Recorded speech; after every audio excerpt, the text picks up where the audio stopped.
룻기 2장의 말씀이 되겠습니다. 2장 1절로 봉독합니다.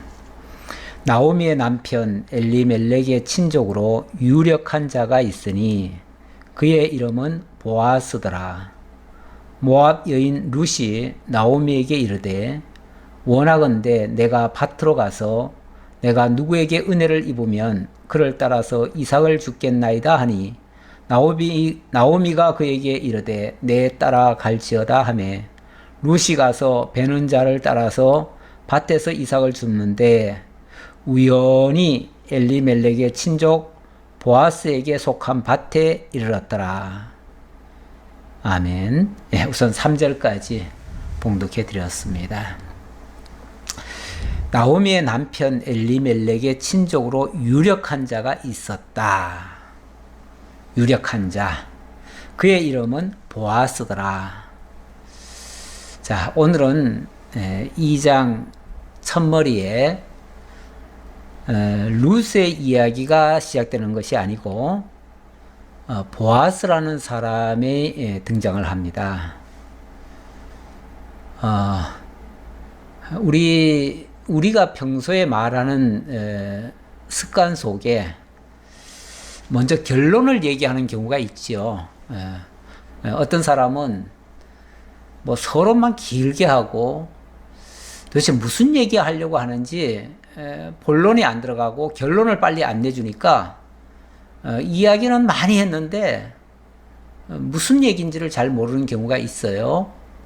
그런 사람을 가리켜서 두서없이 말한다 이렇게 표현하기도 하지요. 그런데 우리 성경은 무슨 이야기를 하려고 하면 그 첫머리에 오늘의 아주 중요한 결론적인 이야기를 먼저 하고 그리고 거기에 대한 전개로 내용을 펼쳐가는 그런 경우가 많습니다. 태초에 하나님이 천지를 창조하시니라 라고 해놓고 어떻게 천지를 창조해 가시는지 쭉 설명하는 것처럼 오늘은 유력한 자 바로 보아스가 있었다 라고 해놓고 그 보아스가 누구며 어떻게 유력한 자인지 그가 어떻게 또 엘리멜렉의 친족이 되는지 그것이 룻과 무슨 관계가 있는지 이런 얘기를 요 한마디 속에다가 사실은 다 담아놓은 겁니다. 담아놓고 그리고 이제부터는 거기에 대한 설명을 좀 길게 하겠다 그 얘기예요. 그러니까 오늘의 이 2장의 내용은 전체적으로 말하면은 룻의 이야기라기보다는 사실은 보아스의 이야기예요. 우리 뭐 책 제목이 룻기라고 돼 있으니까 당연히 룻이 주인공이고 그래서 룻의 관점에서 룻의 입장에서 성경이 기록돼야 된다라고 생각할 가능성이 많습니다. 사람들이 이름이 룻기라고 돼 있다 보니까 아무래도 사람들이 초점을 룻에다가 맞춰요. 그러다 보니까 룻의 시각에서 룻의 입장에서 또 룻을 위해서 이렇게 성경을 해석을 하는 경우가 많아요. 그러다 보니까 정말 룻이 참 대단한 여자고 또 이방 여인임에도 불구하고 정말 우리가 본받을 만한 그런 가치가 있다. 그래서 이 룻기를 통해서 룻에게서 무슨 우리가 귀한 교훈을 얻을까라고 보니까 룻이 참 효도를 잘했어요. 그 어려운 가운데서 시어머니를 따라왔어요. 그리고 이삭을 주어가면서도 가정을 이렇게 만들고 그리고 나중에는 그것 때문에 복을 받아가지고 이렇게 착하게 사니까 나중에 복 받아서 정말 다윗의 조상까지 되어지는 이런 복을 받았다. 이렇게 주로 해석을 많이 하지요. 많이 하는데 그것은 철저하게 룻 중심으로 성경을 풀어간 겁니다. 룻을 주인공으로 놓고 본 거예요. 근데 저는 조금 이 생각을 좀 이렇게 바꿉니다. 좀 바꿨으면 좋겠어요. 어떻게 바꾸냐면 룻은 사실 뭐 어쩌면 크게 이름 없는 한 여인이고요. 또 모압 여자고요. 이스라엘과는 사실은 무관한 사람이에요. 물론 뭐 엘리멜렉 가문이 그 모압 땅에 가서 거기서 얻은 여자이긴 하지요. 예. 그래서 이방인이면서도 이스라엘 사람이 된 거죠. 나중에는 이스라엘 사람이 됐고 굉장히 중요한 그 역할을 했다. 거기까지는 좋아요. 좋은데 좀 더 깊이 들어가 보면 사실 룻 자기 혼자 자기 스스로 뭘 할 수 있는 사람입니까? 그렇게 능력이 많은 사람입니까? 정말로 그가 도덕적으로 윤리적으로 또 착하게 의롭게 거룩하게 정말 흠과 티가 없이 그렇게 깨끗하게만 산 사람인가요? 그렇게 이야기하면요, 사실 이걸 룻기라고 표현하는 자체가 조금은 좀 어폐가 있다, 저는 그렇게 생각이 듭니다. 원래 성경이라고 하는 내용이요, 성경이라고 하는 내용이 어떤 사람을 드높이려고 기록이 됐습니까? 룻이라고 하는 한 여인을 드높이려고 이 성경이 기록됐으면 그게 성경입니까? 그냥 룻기 자서전 같은 얘기죠. 성경은요, 분명히 아셔야 되는 게 창세기부터 계시록까지가 하나님의 계시의 말씀이에요. 하나님의 언약의 말씀이고 하나님이 어떻게 해 가신다는 이야기예요. 그러다 보니까 당연히 하나님의 약속의 말씀이 있고 하나님이 그 약속을 이루시는 말씀이 있고 하나님의 섭리가 있고 하나님의 은혜와 사랑의 역사들이 있어요.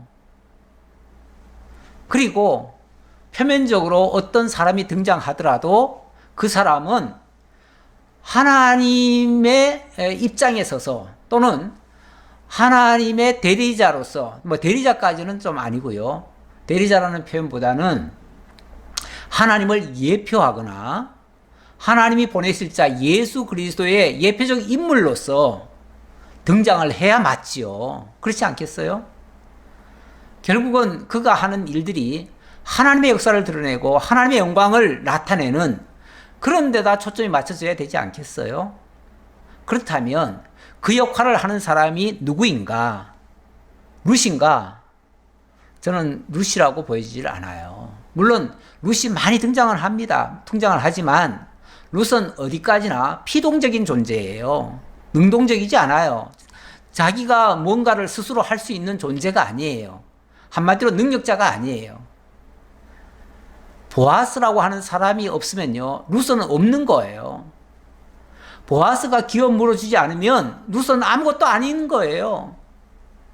보아스와 결혼을 하지 않았으면 룻이라는 인물은 자녀를 낳을 수도 없고요, 이스라엘 족보에 들지도 못해요. 따라서 룻은 하나의 통로가 되는 것이고요, 진짜 중요한 인물은 보아스인 거예요. 그래서 물론 성경을 사람 이름을 중심으로 기록은 했지만 그렇다고 해서 이게 지금 룻이라는 사람이 기록한 성경도 아니거든요. 그래서 엄밀한 의미에서는 룻기라고 표현하는 자체가 좀 어폐가 있어요. 이 성경을 기록한 사람은 사무엘이에요.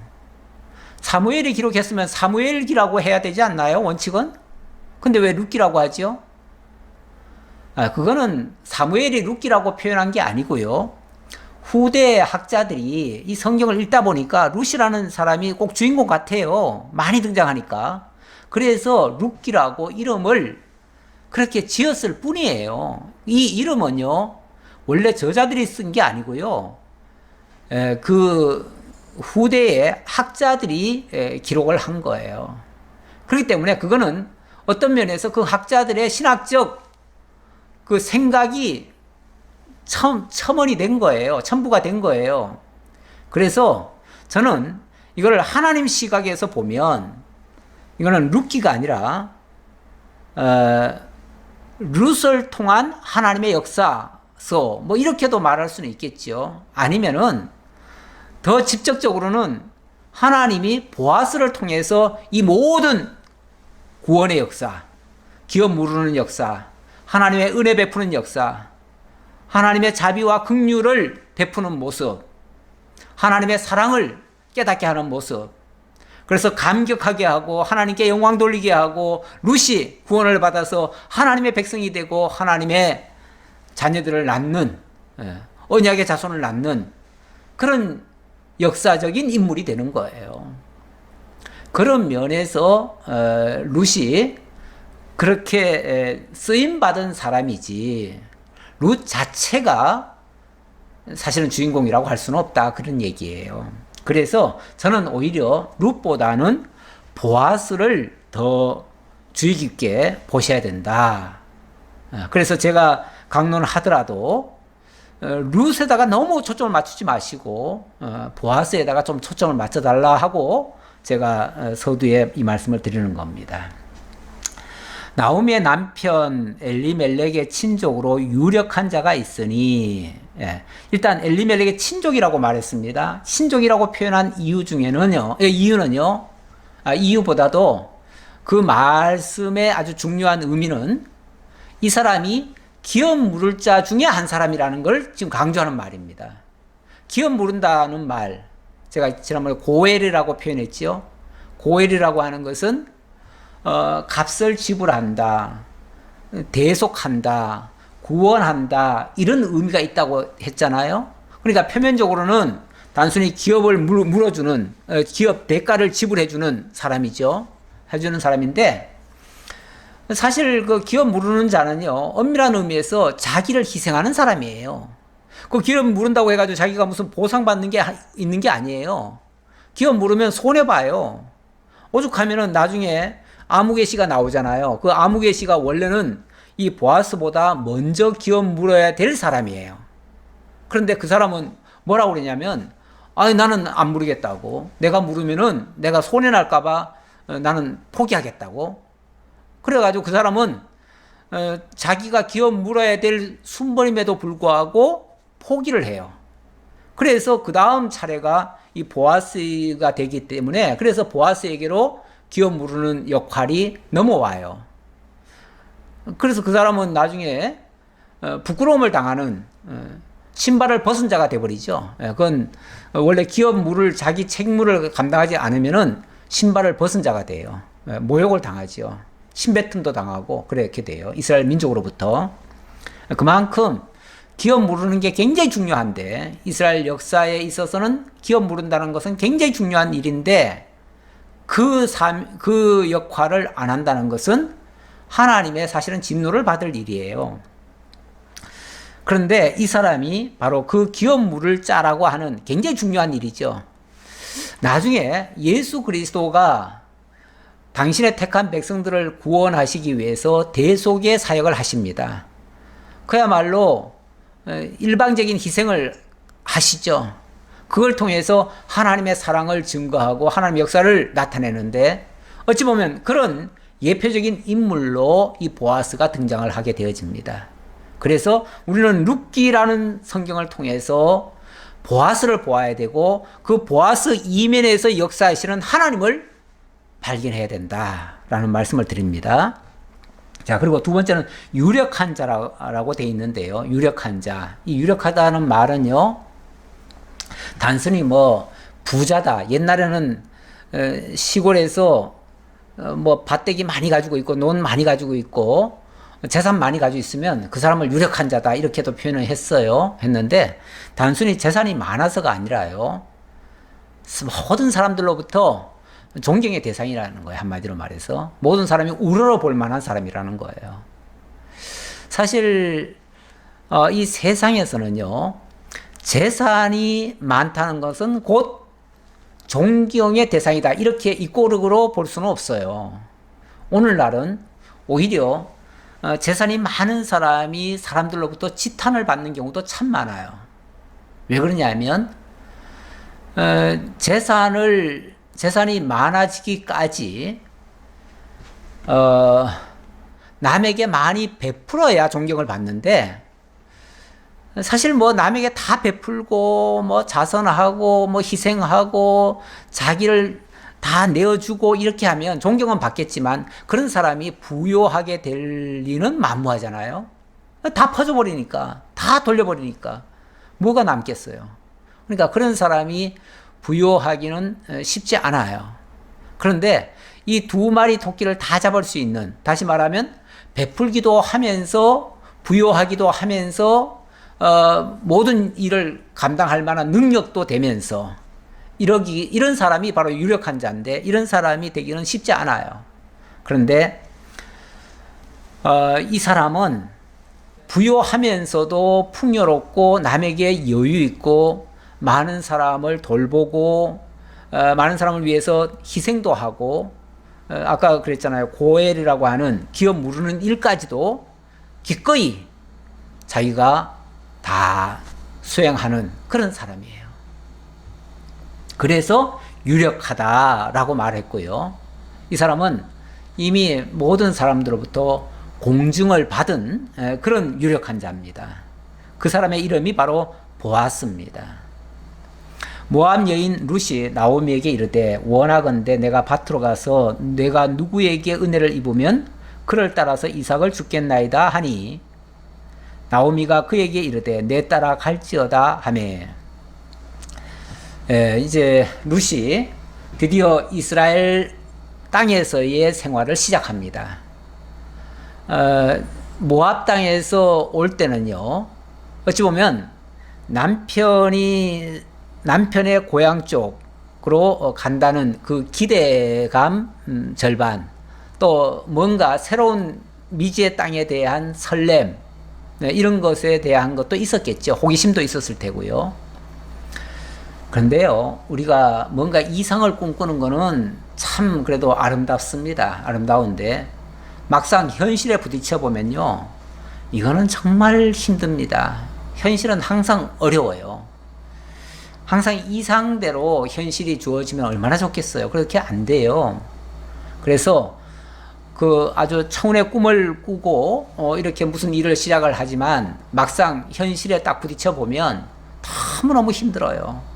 정말 죽을 만큼 힘들 수도 있어요. 그래서 그 고비를 못 넘기면 진짜 죽을 수도 있어요.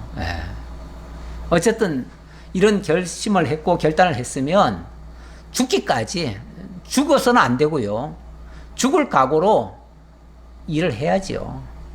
그리고 어차피 그럴 각오로 왔기 때문에 이제부터 어떤 힘드는 일이 있어도 이제는 감당해내겠다고 하는 그런 결심, 결단 가지고 굳게 각오하고 그리고 감당해내야지요.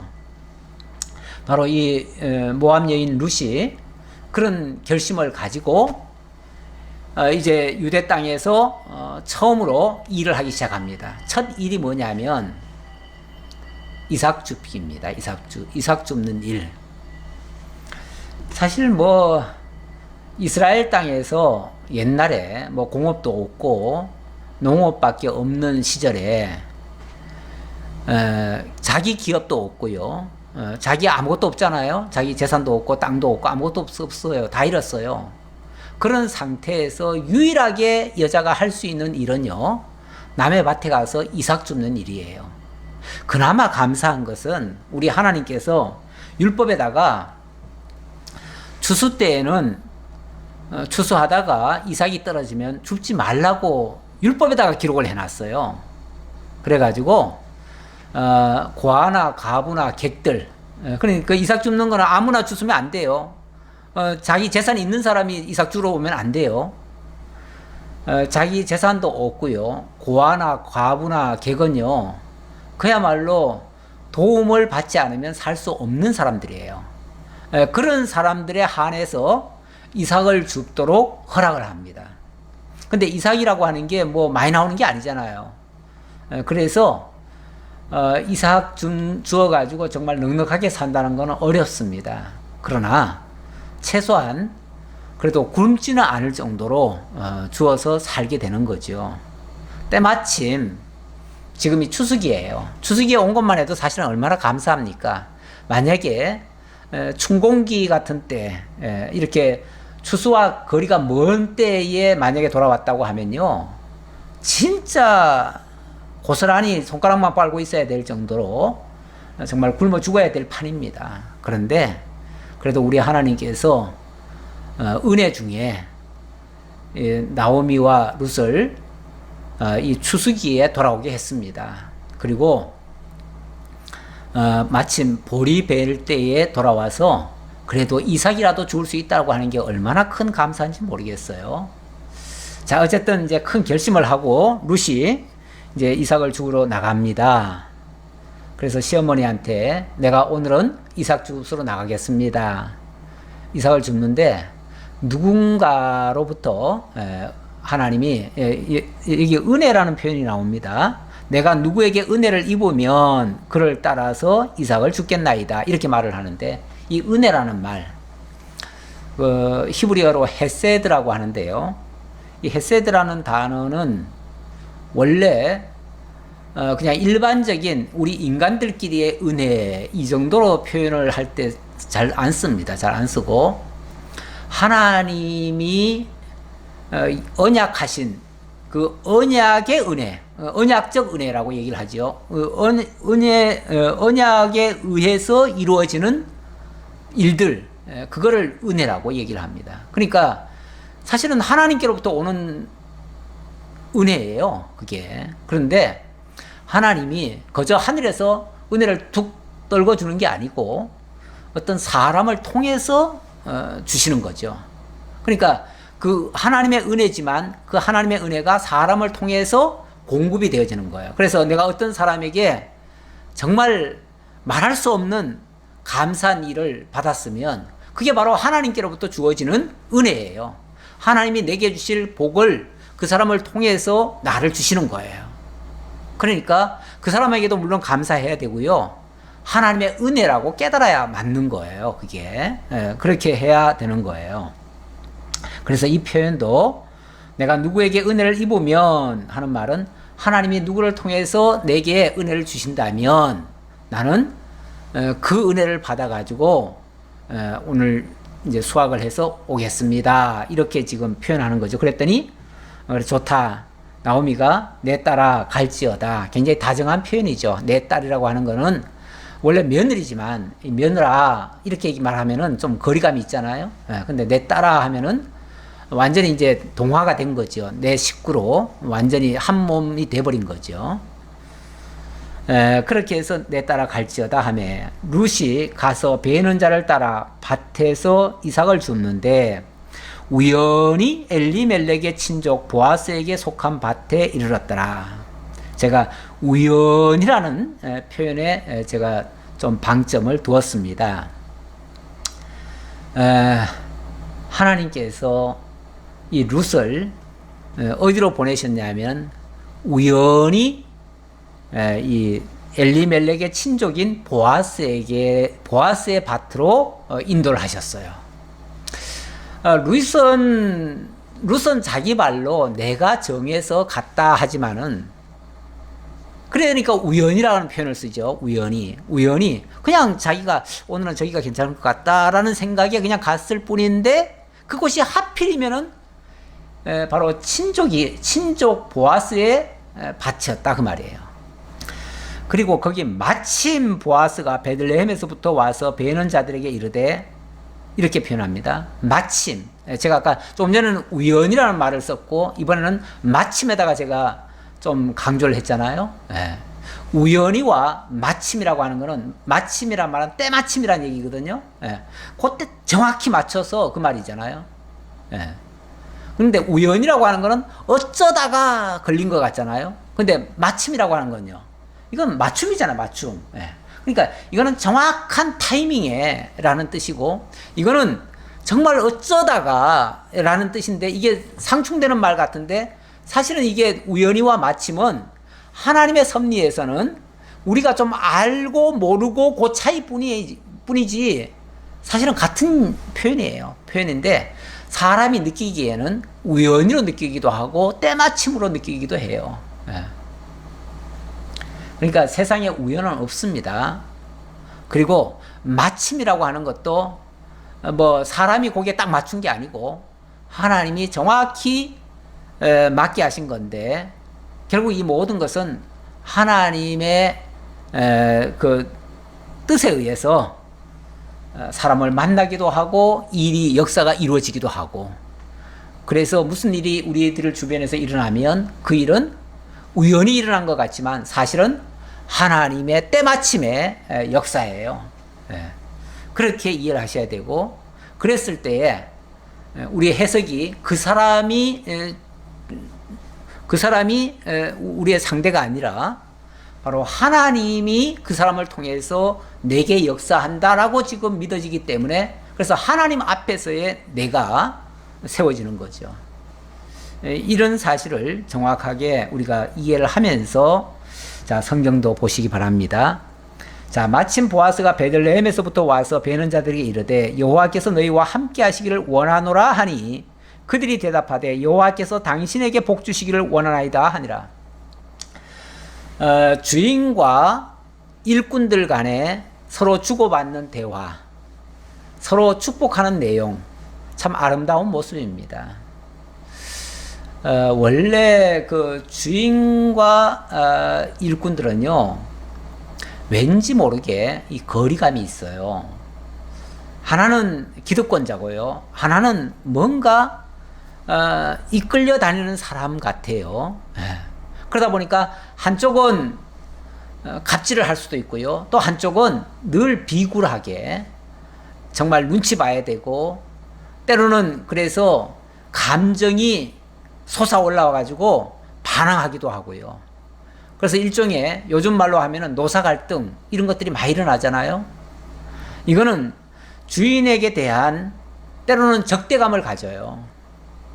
사실 우리나라 기업인들 중에서 그 노동자들에게 존경을 받고 대우를 받고 정말 어려울 때는 감싸주고 위해주는 그런 기업가와 이 노동자가 그렇게 많지를 않아요. 대체적으로는 오히려 그 반대로 서로 그냥 적대시하고 서로 그냥 이용하려고 하고, 서로 한쪽에서는 내리 눌러버리고 한쪽에서는 막 그냥 또 치고 받으려고 하고. 왜냐하면 서로 손해보고 있다고 생각해서 그래요. 서로 피해자고, 서로 위하는 마음은 하나도 없어요. 위하는 마음은 없고 서로 이용하겠다는 마음밖에 없어요. 그러니까 노사 갈등이 굉장히 격화가 되고, 그래서 사회 불안 요소까지 만들어지는데, 사실 주인과 이 일꾼들 사이 또는 종 사이에 서로 위하는 마음, 서로 축복하는 마음, 서로의 안녕을 비는 마음, 서로를 위하는 마음, 이런 거는 정말 그가 왜 유력한 자인지를 설명하는 말이에요. 평소에 그 주인이 먼저 큰 자가 어린 자를 섬기듯이 먼저 주인이 그 뭐라고 할까요? 그 일꾼들을 잘 대해준 거예요. 선대를 한 거예요. 그래서 그렇게 된 거예요. 그 선대했다는 증거는요, 그 일꾼들도 사람들에게 얼마나 친절한지 몰라요. 이 룻이라고 하는 여인, 어찌 보면 이방인 여인이고요, 보잘것 없잖아요. 뭐 초라한 행색에다가 어찌 보면 거지처럼 온 거 아니에요? 그런 여인 무시할 수도 있고요, 일하는데 귀찮다고 내쫓을 수도 있어요. 좀 심하게는. 만약에 못된 주인 밑에서 일하는 사람 같으면요, 그 못된 주인처럼 자기도 행색을 할 수가 있어요. 그러면은 그 좋은 것도 유전처럼 되지만 나쁜 것도 그렇게 전가가 돼요. 전가가 되면 아마 못된 주인 밑에 있는 일꾼 같으면요, 또 못된 행실을 할 거예요, 틀림없이. 그런데 나중에 보면 이 일꾼들조차도요, 얼마나 참 귀하게 그렇게 행동하는지 몰라요. 그래서 저는 이 보아스가 정말 대단한 사람이다, 정말 유력한 사람이다. 보아스는 정말 우리가 본받아야 될 만한 사람 중에 하나인 건 틀림없습니다. 이렇게 서로 축복하는 모습 아름답지요? 네, 그 다음 5절. 보아스가 베는 자들을 거느린 사환에게 이르되 이는 누구의 소녀냐 하니 베는 자를 거느린 사환이 대답하여 이르되 이는 나오미와 함께 모압 지방에서 돌아온 모압 소녀인데 그의 말이 나로 베는 자를 따라 단 사이에서 이삭을 죽게 하소서 하였고 아침부터 와서는 잠시 집에서 쉰 외에 지금까지 계속하는 중이니이다. 이제 일을 크게 하는 사람은요, 그냥 다이렉트로 일꾼들을 뽑아가지고 일을 시키는 게 아니라 밑에 사환이 있지요. 다시 말하면 총무가 있죠. 자기 일을 대신해서 일하는 사람. 예. 집사라고도 표현하고 사환이라고도 표현하는데 이런 사람이 있어요. 이런 사람이 주인 대신 그 역할을 하는 겁니다.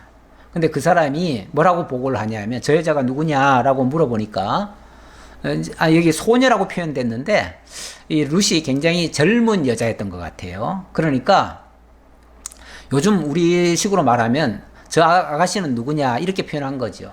그렇게 아마 물었던 것 같아요. 그랬더니 이 사환이 뭐라고 그러냐면 예, 저 여자는 바로 나오미가 모압 땅에서 데려온 모압 여인입니다. 그 며느리인데 이렇게 가부가 돼서 이렇게 왔고 아침에 와서 이삭을 줍는다고 하길래 제가 허락을 했고 그런데 얼마나 부지런하게 열심히 줍는지 잠시 집에서 잠깐 쉬었다가 나와가지고는 계속해서 지금까지 쉬지도 않고 저렇게 일하고 있습니다. 이렇게 지금 좋게 표현을 한 거죠. 예. 그랬더니 보아스가 룻에게 이르되 내 딸아 들으라. 이삭을 주우러 다른 밭으로 가지 말며 여기서 떠나지 말고 나의 소녀들과 함께 있으라. 보아스가 바로 그 여인을 부릅니다. 모압 여인 룻을 부릅니다. 불러가지고 내 딸아 이렇게 표현하죠. 이 내 딸이라고 하는 것은 완전히 가족 취급하는 거죠. 내 종아 이렇게 부르지 않았잖아요. 내 딸아 이거는 가족으로 취급하는 거 아니겠어요? 그만큼 친밀함을 표현하면서 근데 이야기를 딱 들어보니까 벌써 엘리멜렉의 아내였던 나오미의 며느리다 이렇게 하니까 엘리멜렉이 누군지 알잖아. 이 보아스는 알아요. 왜냐면 자기 친족이니까 알고 나오미도 알아요. 아는데 그 며느리라고 하니까 또 귀하게 보는 거예요. 더더군다나 지금 그 집안이 사실은 다 몰락을 해버렸습니다. 남자들 다 죽었어요. 그런데 아무것도 볼 곳 없는 그 나오미를 따라서 기업도 없는데 빈털터리 거지인 나오미를 따라서 이 여자가 왔다는 거죠. 그걸 이 보아스는 굉장히 귀하게 지금 본 거예요. 그래서 정말 귀하다 못해 사랑스럽게 보는 거죠. 정말 사랑스럽게 그렇게 지금 보면서 그녀를 위해서 내가 도와줘야 되겠다라고 하는 그 자비심, 그게 은혜의 발로지요. 은혜라고 하는 게 그 측은지심이나 또는 그 자비심에 의해서 은혜가 베풀어지는 거 아니겠어요? 그런데 그런 그 자비심이 발동이 되는 거죠. 원래 이 보아스가 참 선하기도 했고요. 그동안 남에게 많은 걸 베풀었기 때문에 유력한 자라는 칭호도 얻었고요. 모든 사람의 존경의 대상이었는데 이런 보잘것없는 한 여인을 위해서 이 베푸는 마음, 씀씀이 그리고 그를 돌보고자 하는 그 마음, 이게 정말 사랑 아니겠어요? 이런 사랑은 이게 그냥 인간적인 사랑이라고 표현하기보다는 이건 일방적으로 뭐 대가를 바라는 게 아니잖아요. 우리 왜 인간적 사랑과 하나님의 사랑을 구별하냐면 인간적 사랑은요 뭔가 있기 때문에 해주는 거예요. 뭔가 대가를 바라기 때문에 해줄 수도 있어요. 아니면 뭔가 받은 것 때문에 또 사랑할 수도 있고요. 그래서 좋을 때는 사랑하는데 싫어지면은 미워하고 바뀌잖아요. 아이들도 지 잘해줄 때는 막 사랑해요 하다가도 조금만 좀 틀어지는 일이 있으면은 뭐예요? 바로 미워한다라고 표현을 달리 하잖아요. 그만큼 인간적 사랑은요 변덕이 심해요. 근데 하나님의 사랑은요 일방적인 사랑이고 뭐 받은 게 있든 없든 그를 통해서 뭐 이득을 바라고 뭘 주는 게 아니에요. 그냥 사랑하는 거예요. 그냥 사랑스러운 거예요. 지금 이 보아스의 눈에 룻이 너무너무 사랑스러워 보인 거예요. 뭐 이성적인 사랑이라는 표현보다는 그 참 귀하다라고 느껴서 사랑하는 거예요. 그래서 룻에게 이르되 내 딸아 들으라 이삭을 죽으러 다른 밭으로 가지 말아라. 다른 밭에 갈 거 없다. 여기서도 충분히 주실 수 있으니까 쉽게 말하면 내가 보장해 주겠다 그런 얘기죠. 그러면서 여길 떠나지 말고 나의 소녀들과 함께 있어라. 나의 소녀들과. 그러니까 그 여자를 지켜주고 싶은 거예요. 이 보아스가. 지켜주려니까 다른 데 떠돌아다니면요. 솔직히 어떤 일을 만날지 모르잖아요. 사실 이 과부들이 그 어떤 정처 없이 이렇게 막 여기저기 뭘 주스러 다니다 보면 정말 못된 놈들이 직접 끌 수도 있어요. 좀 안 좋게 대할 수도 있어요. 그렇게 되면 크게 어려움을 당할 수도 있잖아요. 그런데 나의 소녀들과 함께 있어라. 그러면 안전하죠. 안전하죠. 그리고 뿐만 아니라 모든 배를 다 해줍니다. 그래서 9절에 그들이 베는 밭을 보고 그들을 따르라. 내가 그 소년들에게 명령하여 너를 건드리지 말라 하였느니라. 보세요. 거기는 일꾼들이 소녀들만 있는 게 아니라 쉽게 말하면 여자들만 있는 게 아니라 또 남자들도 있잖아요. 소년들도 있어요. 자, 그런데 그 남자들은 또 이게 좀 과부나 이렇게 혼자 이렇게 누가 왔으면은요 자꾸 건드릴 수도 있어요. 그런데 그렇게 하지 못하도록 내가 막아주겠다 그 얘기죠. 내가 막아주겠다라는 말이고요. 그리고 목이 마르거든 그릇에 가서 소년들이 길어온 것을 마실지니라 하는지라. 이 물이라고 하는 거 이것도 엄청난 잡입니다. 사실 우리나라에서야 뭐 물이라는 게 아무 데서나 나오는 게 우리는 물이에요. 그래서 옛날에 뭐 흔하게 쓰는 걸 갖다가 물수도 탄다 그렇게 얘기를 해요. 물이 그만큼 흔했어요. 우리나라는. 그런데 이 이스라엘 땅은 그렇지 않습니다. 이스라엘 땅의 물이라고 하는 거는요 굉장히 귀한 겁니다. 사막지대도 많고요. 물이 흐르는 곳이 얼마 안 돼요. 그래서 동네마다 우물이 하나씩 있기는 하지만 그 우물이라고 하는 게 큰 아주 넓은 지역에서 하나씩 있기 때문에 물을 기르러 가야 되고요. 멀리 가서 길어와야 되고 그래서 물 하나 얻기가 굉장히 귀해요. 귀하기 때문에 그 물을 함부로 아무나 막 퍼돌리는 게 아니에요. 근데 소년들은 힘쓰는 일을 하잖아요. 물 길어 오는 게 힘쓰는 일이에요. 힘쓰는 일을 해서 힘들게 물 길어 오면 그 일꾼들 먹어야지요. 그걸 뭐 남들 줄 게 어디 있겠어요. 그런데 이 정말 이삭 줍는 여인에게까지 그 물 네 먹고 싶은 대로 마셔라 라고 허락하는 거 아니겠어요? 이것도 엄청난 자비라 그런 얘기예요. 여기에 감격 안 할 사람이 누굽니까? 그래서 룻도 너무너무 감격을 했어요. 그래서 어떻게 합니까? 룻이 엎드려 얼굴을 땅에 대고 절하며 그에게 이르되 나는 이방 여인이거늘 당신이 어찌하여 내게 은혜를 베푸시며 나를 돌보시나이까 하니. 이방 여인이고 정말 떠돌이 신세에다가 정말 천하게 대해도 할 말 없는 여자애가 이렇게 정말 자기 딸처럼 여기면서 그렇게 사랑해주고 또 모든 걸 다 공급해주고 거기다가 안전까지 보장해주고 이렇게 해주니 너무너무 감격하는 거죠. 아니 생면부지에 낯선 사람이 정말 자기 딸처럼 대해준다. 얼마나 감사한 일입니까? 그러니 저절로 고개가 숙여지죠. 그래서 엎드려 얼굴을 땅에 대고 절까지 했다.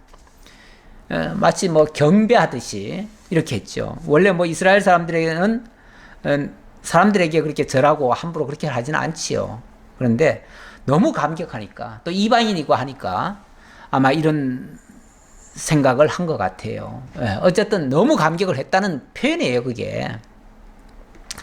그에게 이르되 나는 이방 여인이거늘 당신이 어찌하여 내게 은혜를 베푸시며 나를 돌보시나이까 하니 내가 이방 여인이고 정말 보잘것없는 사람인데 어떻게 이렇게까지 은혜를 베풀 수가 있습니까?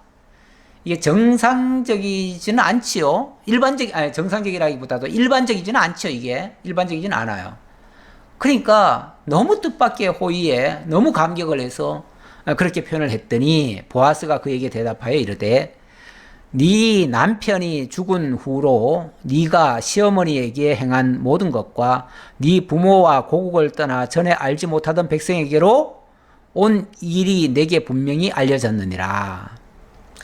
아까 그 사환으로부터 자초지종을 다 들었잖아요. 다 들었는데 듣고 보니까 이 모압 여인이 이 보아스가 봤을 때 모압 여인이 귀하다 그 말이에요. 어떻게 귀한가? 네 남편이 죽었는데 그리고 생면부지에 자기 고향을 떠나서 타국에 그 어머니를 따라온다?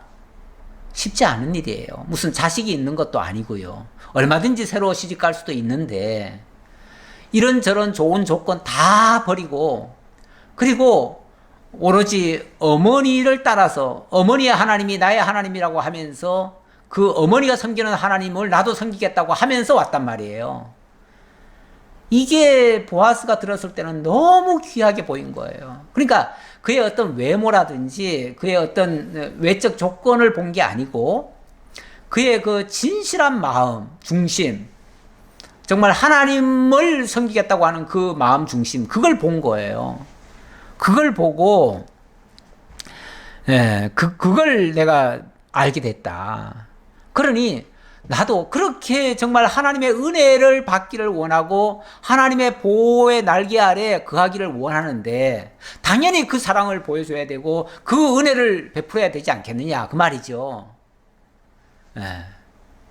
이게 무슨 그 룻이 잘했기 때문만이 아니라 그런 소망을 가지고 그런 바람을 가지고 있는 자에게 당연히 그 하나님의 은혜가 주어지는 게 맞다는 얘기이고 사실 더 거슬러 올라가면 하나님이 그 당신을 알려주었기 때문에 룻이 그런 마음을 갖게 됐고 그러니까 그 마음을 가진 그 믿음 가진 자에게 당연히 그 하나님의 사랑이 공급돼야 맞다 그 말이에요. 그게 하나님의 은혜다.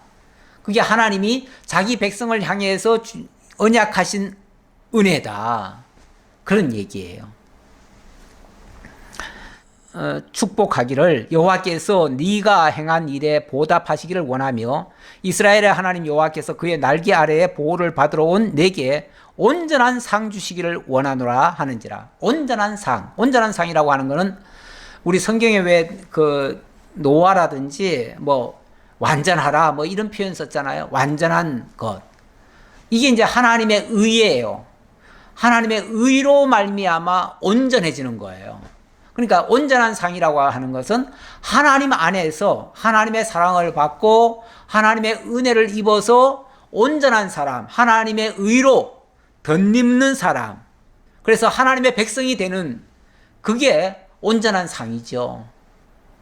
지금 룻에게 온전히 하나님의 백성이 되어서 정말 하나님의 나라에 참여하고 하나님 백성의 그 기업을 이을 수 있는 사람, 그렇게 되려면은 이 사람이 모압 여인이지만 이스라엘 백성이 돼야 되고 이스라엘로 거듭나야겠죠. 거듭나야 되겠고 그리고 이스라엘의 가계를 이어야 그 역사가 완성될 거예요.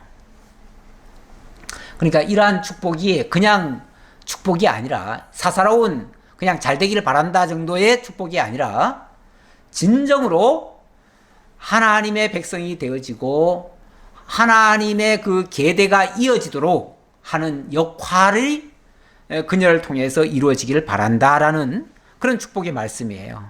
그랬더니 13절 룻이 이르되 내 주여 내가 당신께 은혜 있기를 원하나이다. 나는 당신의 하녀 중에 하나와도 같지 못하오나 당신이 이 하녀를 위로하시고 마음을 기쁘게 하는 말씀을 하셨나이다 하니라. 사실 룻은 자기 처지를 알잖아요. 자기 처지를 잘 알아요. 자기 처지는 모압 땅에서는 뭐 어떻게 지냈는지 모르지만 이스라엘 땅에 와서는요, 이 보아스의 집에 하녀만도 못하다, 이 사실을 알았어요. 이 하녀라고 하는 말은 여종이죠, 여종. 여자 노예지요, 여자 노예. 이거는 일꾼이라는 그 위치보다도 더 낮은 신분이에요. 이건 원래 이스라엘 백성들은요, 자기 백성을 하녀로 삼지는 않아요. 자기 백성들은 일꾼으로 삼지요. 일꾼으로 쓰죠. 사환이나 일꾼으로 쓰고, 이 종은 이방 사람들을 이제 복속을 시켜서 종으로 삼지요. 특히 이제 지금은 사사시대 아닙니까? 사사시대는 가나안 7족속들을 제압을 해가지고 그들 중에서 종으로 삼는 경우가 있었어요. 어찌 보면 그들도, 그 하녀들도 그 가나안 7족속 중에 어떤 사람일 수도 있어요. 그런데 자기는 그 사람들만도 못한 그런 사람이다, 그 얘기죠. 예. 우리가 사실 우리 신분을 알아야 됩니다. 우리 위치를 알아야 됩니다. 우리가 뭐 잘나고 똑똑하고 훌륭하고 위대한 사람이라고 스스로 생각하면요, 아마 자고하고 하나님의 은혜를 사모하지 않을 수도 있어요. 근데 우리가 정말 보잘것없고 스스로 의의가 없고 스스로 잘난 부분이 없고 그런 사람은요, 하나님의 의의가 필요한 사람이에요. 하나님의 은혜를 구하는 사람이에요. 그래서 그런 사람들이 하나님께로 나아오고 나는 죄인으로서이다 하면서 하나님의 은혜를 구합니다. 하나님의 사랑 없이는 나는 살 수 없습니다. 하나님의 도우심 없이는 나는 살 수 없습니다. 그래서 하나님의 은혜 있기를 원합니다. 지금 이 룻이 지금 표현하는 말이 그런 말 아닙니까? 나는 당신의 하녀 중에 하나와도 같이 못하오니 오나 당신이 이 하녀를 위로하셨고 또 마음을 기쁘게 하는 말씀을 하셨나이다. 나를 위로하고 내게 큰 은혜의 말씀을 해주셨습니다. 너무 감사합니다. 뭐 고개가 저절로 숙여지죠. 이렇게 정말 그 은혜를 잊게 되어지면요, 당연히 존경심이 나오고요, 그를 따르고 싶고요, 그와 함께하고 싶고요, 그의 모든 것을 다 맡기고 싶고요, 그와 더불어 살기를 원하고요, 이런 마음이 있지요. 우리가 하나님의 은혜를 진짜 깨달으면요, 정말 하나님과 함께 살기를 원합니다. 하나님의 은혜 속에 거하기를 원하고 하나님과 동행하기를 원하고 하나님의 그 은혜의 영광을 찬양하기를 원하고 다른 사람에게도 그 은혜의 영광을 전파하기를 원하고 이렇게 살아가게 되죠. 그게 하나님과 동행하는 삶이 되는 거지요. 그런 은혜가 우리 성리로교회 성도들에게도 다 있어지기를 진심으로 기원합니다. 기도하겠습니다. 아버지 하나님 감사합니다. 우리를 너무나 사랑하셔서 하나님이 우리의 비천한 신분에도 불구하고 은혜로 공급하시고 사랑으로 공급하시고 또 위로하시고 돌보시고 보호하시는 이러한 역사를 해가십니다. 우리 주 예수 그리스도를 통해서 이 모든 은혜를 잊게 해주셨습니다. 또 우리를 죄와 사망 가운데 죽었던 자들을 대속해 주시는 기업 무르는 역할도 해주셨습니다. 이러한 은혜의 사람, 오늘 보아스를 통해서 하나님을 발견합니다. 보아스를 통해서 하나님의 사랑을 증거한 예수 그리스도를 보게 됩니다. 이 보아스를 통해서 보여주신 하나님의 사랑, 하나님의 은혜, 하나님의 의, 하나님의 영광, 하나님의 능력 찬양합니다. 그 하나님 우리 끝까지 믿고 그 하나님의 은혜 속에 살며 하나님의 영광을 위해서 남은 인생들 다 살아가는 우리 성리로 교회 성도들 다 되게 하옵소서. 감사드리옵고 예수 그리스도의 이름으로 기도하옵나이다. 아멘.